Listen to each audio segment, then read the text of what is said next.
Kasi kung maalala ninyo yung sinasabi nitong si Fritz Diaz, I think nung unang panahon, sinaunang panahon. Tignan natin itong dito tayo babase doon sa sinabi ni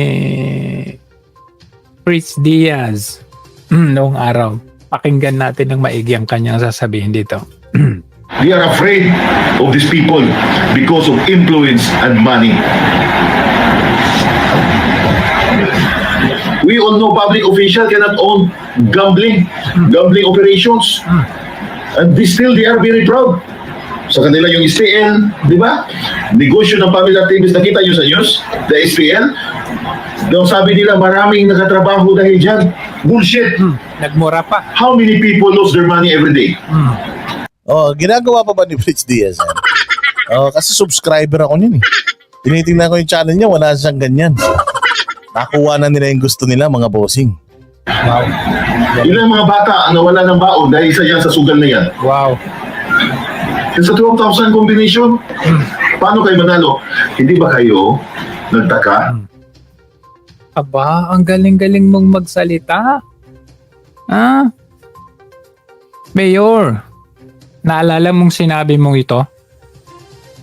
Kaya naman pala, ang ginawa ninyo, Operation Bring Down Teves. Kasi meron pala kayong plano.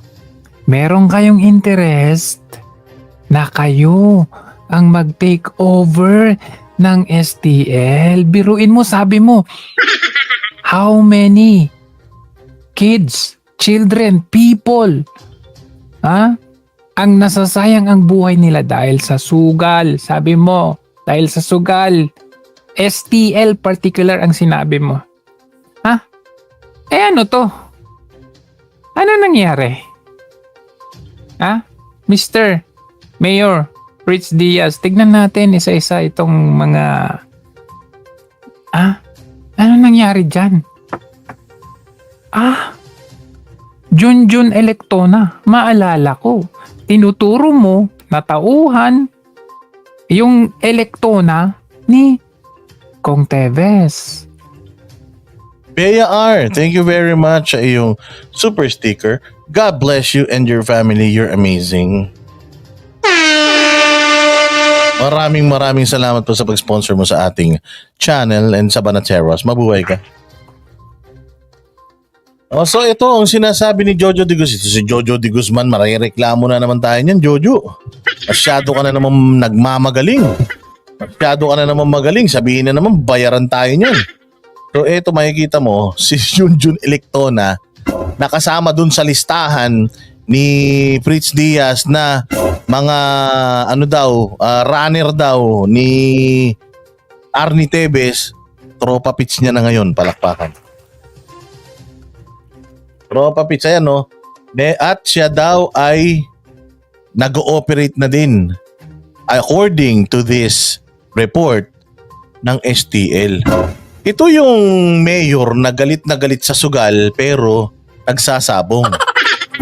Ito yung mayor na galit sa mga manok ni Teves pero meron din pala siyang game farm.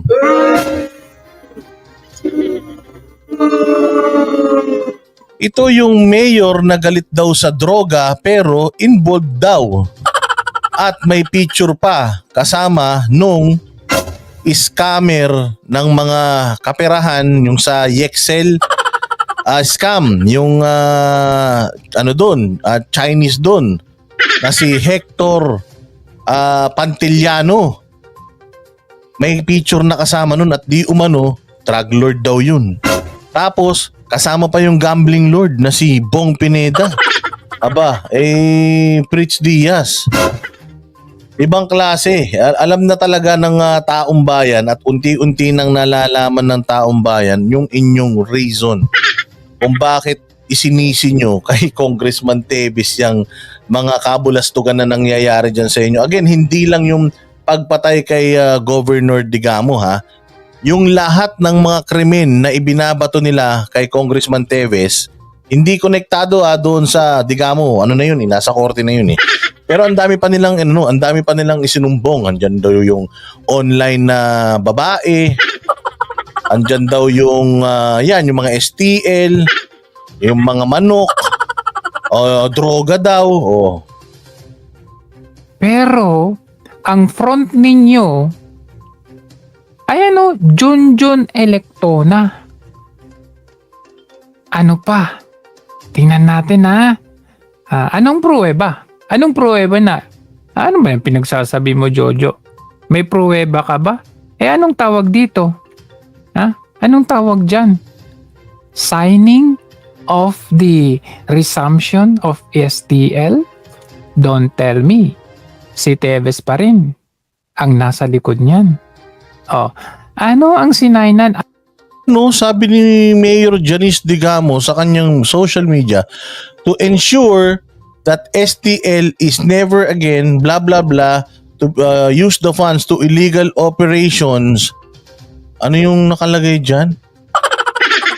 Hindi ko mabasa nakaharang yung poging mukha ni Jojo de Guzman.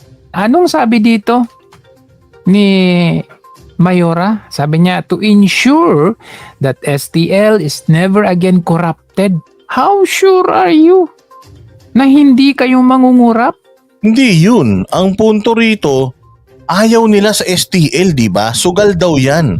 At yung STL daw ay nakakasira sa kabataan kasi pwede daw kahit bata magsugal. Yung mga pambaon, dyan daw nauubos. Ang daming nasisirang pamilya dahil sa sugal na yan. Kung maapagsalita si Fritz Diaz, akala mo susunod na siyang Santo Papa. Yung pala, inalis nyo lang yung mga Teves dyan para yung sinasabi nyong STL na pag-aari nila maging sa inyo na. Kaya naman pala nananahimik kayo lately Kaya naman pala hindi kayo umiimik lately Kala nyo makakalusot kayo kay Jojo de Guzman Again nagulat na lang ako dito sa ni Jojo de Guzman kasi si Jojo napakagaling nito kaya lang kahit gaano kagaling to si Jojo de Guzman na mag-expose, kung wala tayo na magpapakalat, di makakalusot itong pamilyan to. Hindi naman pala talaga malilinis sa mga budhi ninyo kung maka-asta kayo, kala ninyo mga virgin kayo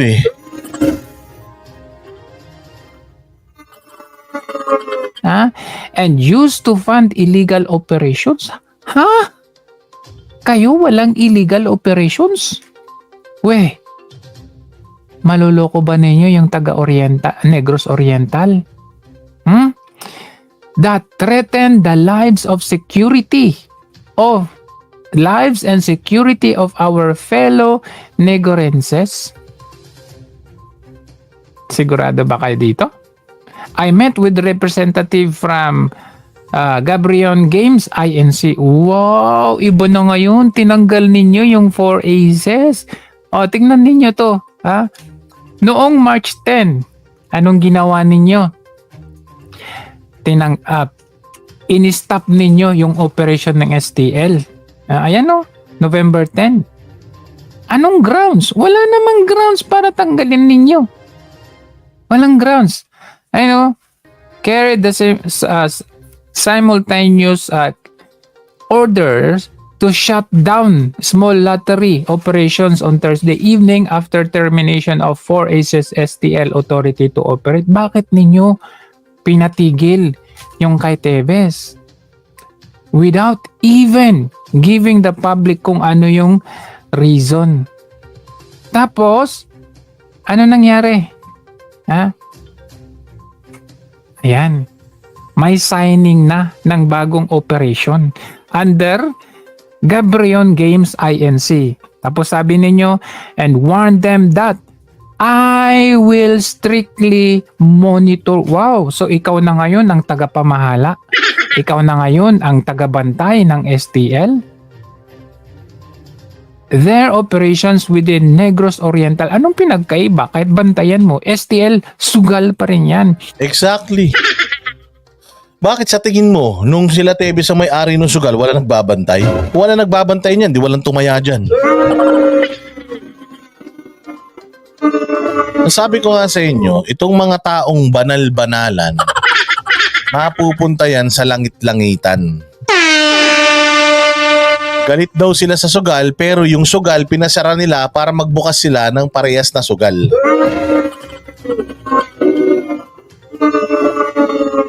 Yun ang sabi ko nga sa inyo, sa Pilipinas hindi ko maintindihan. Sa Pilipinas, ninakawan na kayo, iniluklok nyo pa. Sa Pilipinas, nung nanalo na, hindi kayo pinansin. Tapos nung kampanyahan ulit, bati-bati na naman kayo.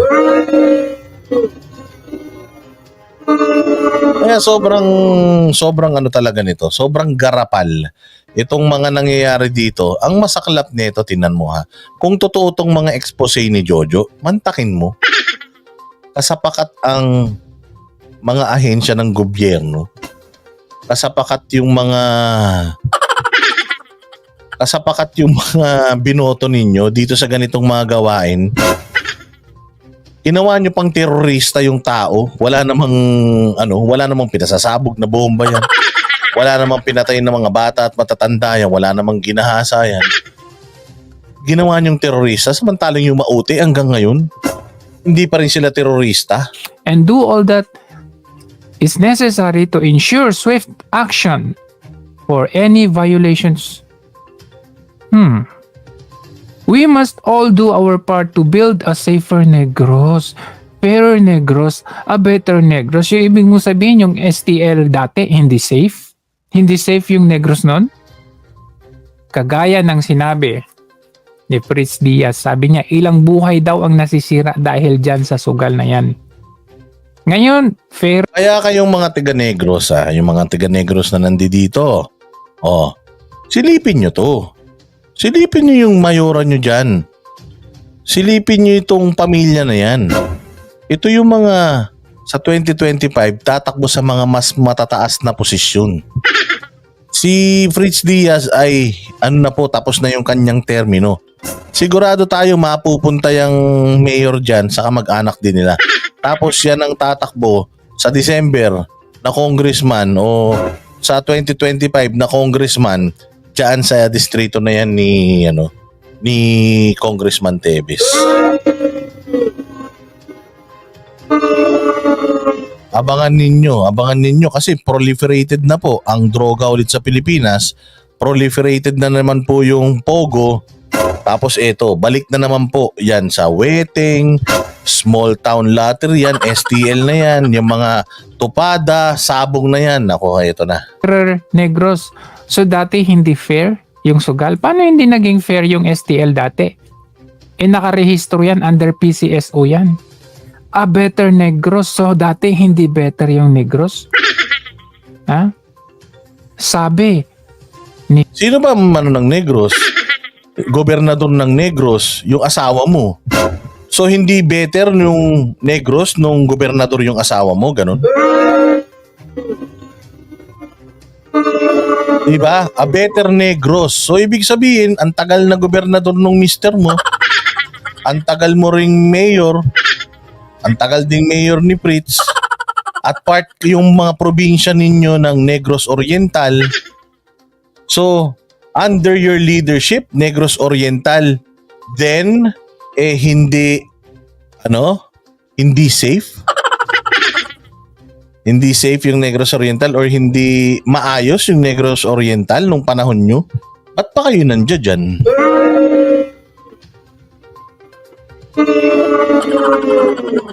Yun lang kasi kayo naman namumuno eh. Hindi naman si Congressman Arnie Teves ang gobernador ng Negros Oriental. Isang distrito lang naman yung kanya. Paanong hindi maayos nung panahon na nakaraan asawa mo yung gobernador nun. Ni Fritz Diaz dati nasisira ang buhay. So ngayon hindi nasisira ang buhay? Tignan nyo naman to. Ayan baka nga ito recycle. Hindi ba ito recycled? Hindi ba ito dati yung kay Kong Teves din? Tapos kinuha nyo, nirepaint ninyo, inangkin ninyo. Anong tawag dyan? Grabe. So parang sabi nga nila, ipasara natin yung mga beer house. Dahil yung mga beer house na yan ang nagdahilan kung bakit nag-aaway-away yung mga mag-asawa. O gawin natin, pag sarado ng mga beer house, gumawa tayo ng bagong beer house. Mas magaganda yung mga babae. Ganon. Walang hiya naman talagang scheme yan. No? Pantakin nyo, kailangan ninyong sumira ng buhay ng isang nagtatrabaho naman na maayos na congressman para lang sa mga pansarili ninyong kapakanan. Tapos ito pa ang masaklap. Nagbabang luksa na ba? At parang di na kayo nagluluksa.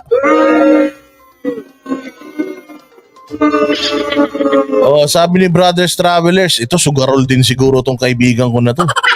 Yellow boot, ibig sabihin swertres yan. Patay tayo dyan. Nakita mo yellow kasi dilawan. Grabe, dilawan yung bahay. Hindi naman daw sila dilawan. Hindi na kayo makapagkakaila at makapag-deny na kayo ang nagbalik ng STL. Pina-stop nyo yan nung panahon ni Teves. Tapos ngayon, kayo ang number 1 na promotor. Ano ang sabi ng CBCP? Sabi ng CBCP urges government to rethink return of STL and Negros Oriental. Anong date nito? October 12. Banalita ng Manila Bulletin. Bakit hindi ito ina-amplify ng mga ibang media o sa news or sa TV? O wag ka mag-alala, Jojo, nandito tayo. Kaya expose ka lang ng expose. Iko-content natin para mag-gain ng traction at malaman ng mga tao kung gaano kadumi ang politika sa Pilipinas. Ganyang kadumi ang politika sa Pilipinas. Minsan, kahit kamag-anak mo na, padidisgrasya mo pa para lang sa mga politikal at pansarili nilang mga interes. Hello, ano nangyayari? Protektado ba ninyo ito? Martin Romualdez, protektado ba ninyo? Bakit ko nasasabi? Ano yan? Mukha mo nandyan. Ang aga-aga ng kampanya. Tuloy natin. Dumaguete Bishop Julito Cortez has expressed the opposition to the resurgence of small town lottery operations in Negros Oriental, citing concerns about its harmful effects. Ito yung sinasabi ng ipokritong si Fritz Diaz. Marami daw ang nasisirang buhay and potential erosion of moral values. Abay, akala ko ba sabi ni Fritz Diaz dati? Ano bang sabi niya? Ulitin natin. Anong sabi niya? We are afraid of these people because of influence and money. We all know public officials cannot own gambling. Kapal ng mukha nyo. Public officials cannot own gambling. Tapos, pinasara nyo, binuksan nyo ulit, mga hayop. Takin nyo mga pare, ayaw na ng sugal. Ayaw nyo rin ng sugal, wala pang 1 taon nang nakakalipas. Pag-aari nyo na yung sugal. Ang kakapal ng mga mukha ninyo. Dapat mga taga Negros Oriental, magising na kayo. Okay lang na wala nang manalo na Tebes, pero dapat wala na ring manalo ng mga Digamo at saka mga Diaz na to.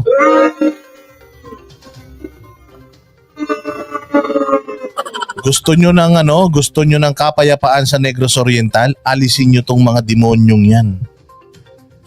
Yun lang ang pag-asa ninyo, Negros Oriental. Kayo na ang may hawak ng kinabukasan ninyo. Kung magpapabola kayo sa mga ganitong klase ng mga politiko, ay nako, kawawa kayo. Kung sakali mo maghirap kayo, wag nyo nang isisi kay BBM yan. Wag nyo nang isisi kay Inday Sara yan. Kayo na, may kasalanan yan. We all know public officials. Public officials kayo.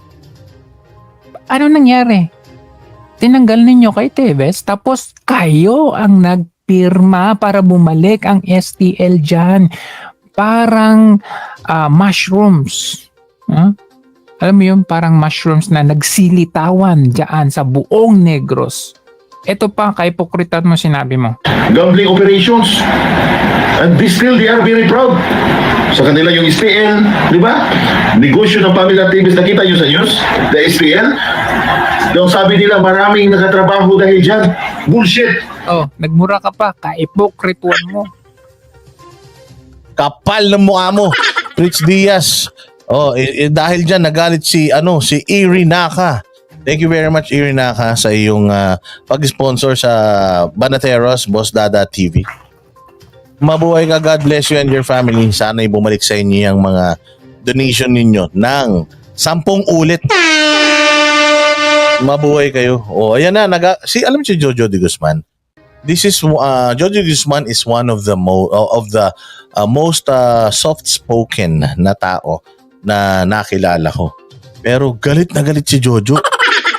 Parang nagkabaligtad na, si Jojo na yung Banateros, ako na yung mabait. Oo, mukhang habang ako nagbabago at gusto ko nang maging positive yung ating outlook sa buhay, si Jojo naman nagiging Banateros ha.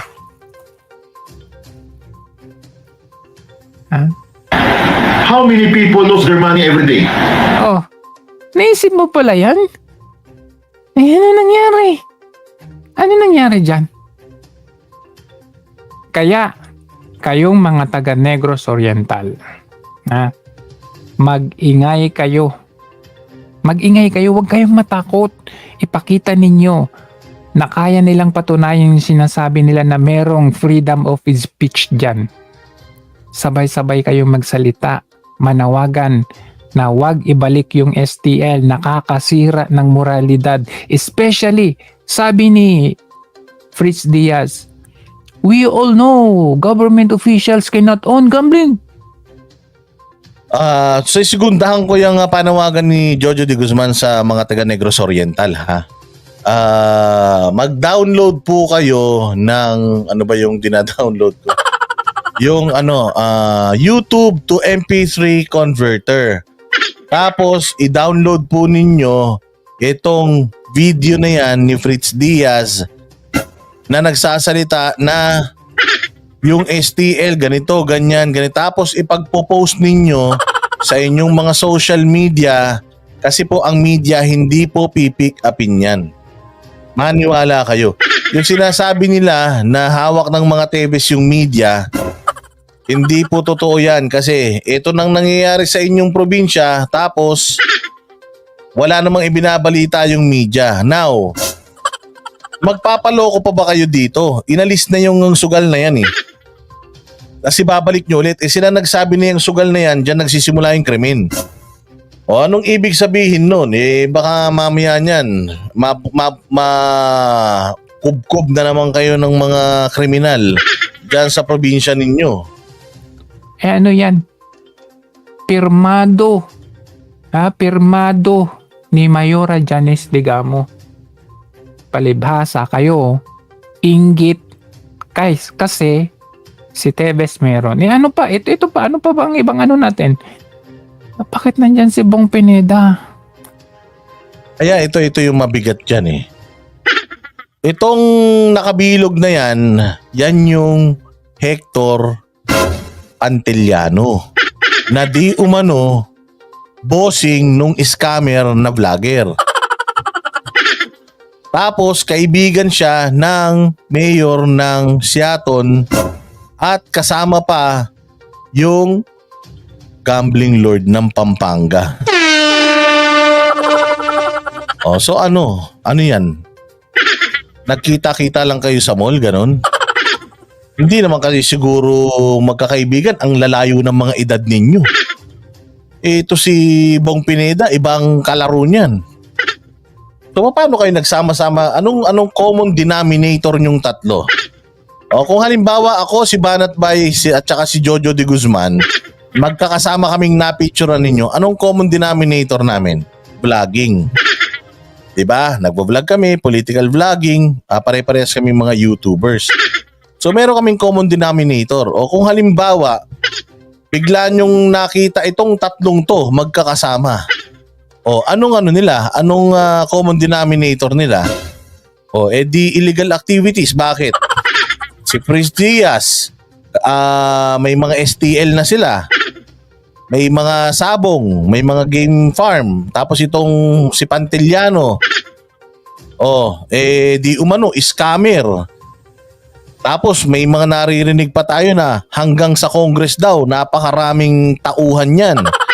Napakaraming nasa bulsa niyan. Tapos pangatlo, itong si Bong Pineda. Alam naman natin na pag wedding, ay isa lang pangalan ng marirecall mo. Bong Pineda lang. Paano silang magkakasama? Anong common denominator nila? Yang laruan na, robot ba yan? Yung Voltes 5 na yan, yung laruan na yan, yan ang ano nila. Tingnan mo, meron silang laruan dyan na Voltes 5. Nakita nyo ha? Ano yung nandiyan dyan sa picture? Voltes 5.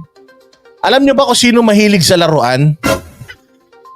Si Excel. Natatandaan nyo yung Excel, meron siyang toy museum. Napakahilig sa laruan nun. Kita mo, meron silang laruan dyan. Hindi kaya yan laruan na yan galing kay Excel. Hindi ba? Tinan nyo, yan nakabilog. Lalakihan ko para makita nyo. Lalakihan ko. Ito. Yan. Lakihan ko para makita ninyo. Yan yung nakabilog. Si Voltes 5 yan na laruan. Kanino mang gagaling yan? Di syempre, dun sa mahilig sa laruan. Sino ba yung mahilig sa laruan? Si Excel, di ba? O baka naman mahilig lang silang tatlo sa laruan. Hindi, pero yun lang naman ang pinaka-logical explanation eh. Ano yung common denominator nila? Kumbaga, sabi nga nila, tell me who your friends are and I will tell you who you are. Kung ang kaibigan mo puro basketball player, sigurado mahilig ka sa basketball. Kung ang kaibigan mo puros mga babaero, 3 asawa ng bawat isa, sigurado ikaw ganun din. Birds with the same feather flocks together, sabi nga ni Jolly Wilder. Now. Ayan kalinaw-linaw niyan, di ba? Kasama ba? Question lang, kasama ba dito si Bong Pineda sa plano na ito? Ano nangyari? Andyan si Bong Pineda. Alam mo si Bong Pineda, yung sa picture kanina, hindi naman maglalaro ng Voltron yun. Baka tadyakan kayo nun. Hindi naman niya inabot yung Voltron. Ang tanda-tanda na niyan. Sigurado ako, hindi siya nandiyan dyan dahil dun sa Voltron na yun. Hindi kaya nainggit lang kayo dati? Hindi kaya dahil kaya nangyari o ginawa? Wait, Jojo de Guzman, you don't have to ask those questions. Kasi si Tebis na mismo nagsabi niyan na isa sa mga rason kung bakit nila ako gustong mawala dyan dahil nga sa sugal. Gusto nilang mahawakan yung sugal dyan sa baluarte ko. Which is nakikita na natin na nagkakatotoo. Si Digamo, yun, di ba? Namatay itong gobernador tapos yung mayor, ibinalik yung STL. So, totoo yung sinasabi ni Tebis na ang punot dulo nitong pamumulitika sa akin dahil sa sugal daw na hawak ko, samantalang matagal ko nang hindi pag-aari yung mga yan, nagbagong buhay na ako, sabi niya. Hindi ba? Yung kay Roel Digamo ito dahil hindi nyo siya kayang hawakan? Dahil gusto ninyo kayo ang humawak? Kaya nangyari at ginawa ito kay Roel Digamo. Very questionable ito talaga, sa totoo lang. Kawawang Governor Roel Digamo na sakripisyo ang buhay mo dahil sa kasakiman ng dalawang ito. At syempre, Diyan na ngayon lalabas na naman yung issue na hindi kaya ang tawag dito, hindi kaya inside job